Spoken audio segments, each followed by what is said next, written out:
Главный праздник народа Саха и Сых в Якутске традиционно отмечается в местности Юсть-Хатын. И каждый приехавший в эту долину должен пройти через ворота Ан-Артек. Мужчинам строго направо, женщинам налево. Здесь же проходит и очищение с помощью дымокура.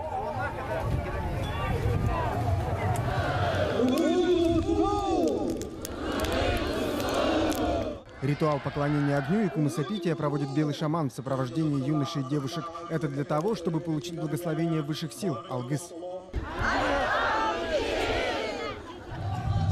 После торжественного открытия всех приглашают на Азоха. Это национальный хоровод. Люди берутся за руки и образуют 9 кругов. 9 – это священное число у якутов. Именно столько небес на небе, где живут боги.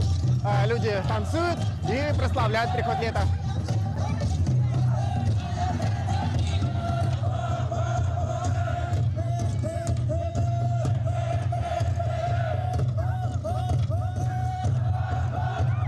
Каждый человек должен танцевать Азохой, чтобы набраться сил, энергии.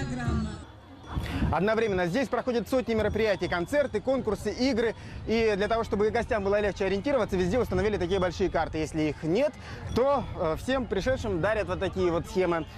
Люди разных национальностей здесь все объединяются, чтобы поделиться своей радостью, поделиться своими планами на будущее. И это самый светлый праздник. Зелень вокруг, народу много, очень хорошо. И мы каждый год приезжаем в это время на эту местность, Юсть-Хатын.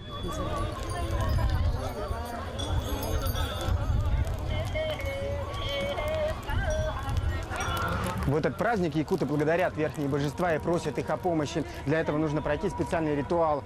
Берется конский волос, обмакивается в масло.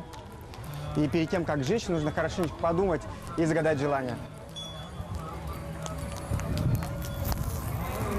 Мы просим землю-матушку дать нам хороший урожай, чтобы год был с пищей, чтобы много рождалось ребятишек, смех был в семьях.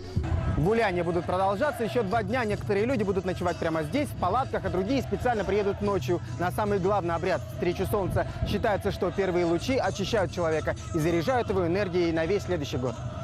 Максим Степанов, Михаил Кардашевский, 5 канал, Якутск.